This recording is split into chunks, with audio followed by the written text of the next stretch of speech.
वफाकी हुकूमत ने पूरी कोशिश की है, इस वक्त जो पीएमएलएन की हुकूमत है जिसमें पीपल्स पार्टी उनकी इत्तेहादी है,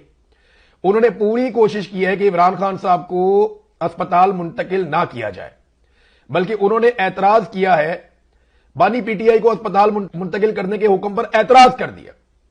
तो सुप्रीम कोर्ट ने कहा जी अगर ये कोई खिलाफ वर्जी करेंगे सुप्रीम कोर्ट के हुक्म की तो आप रिव्यू में आ सकते हैं, हम ये ऑर्डर खत्म कर देंगे, वापस इमरान खान साहब को कैद तन्हाई में डाल देंगे, उसके हकूक हम फिर उससे छीन लेंगे अगर कोई पॉलिटिकल बातचीत बाहर आई तो। आप अंदाजा करें कि हुकूमत एतराज कर रही है। इमरान खान साहब जेन्युइनली बीमार है,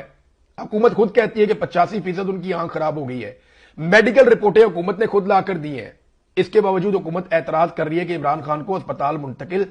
ना किया जाए। दूसरी तरफ जब नवाज शरीफ बीमार था ना, तो इमरान खान का सिर्फ एक स्टेटमेंट मैं आपको पढ़ के सुनाता हूं। जब इमरान खान वजीर आजम था, सियासी इख्तलाफ अपनी जगह, मैं सिद्के दिल से नवाज शरीफ की सेहतयाबी के लिए दुआगो हूं, उन्हें इलाज मुआलजे की बेहतरीन मुमकिन सहूलियात फराम करने के लिए मैं तमाम मुतल्लिका हुकाम को हदायत दे चुका हूं। यह इमरान खान साहब ने 24 अक्टूबर 2019 को कहा था, जिसके बाद नवाज शरीफ साहब को अस्पताल मुंतकिल किया।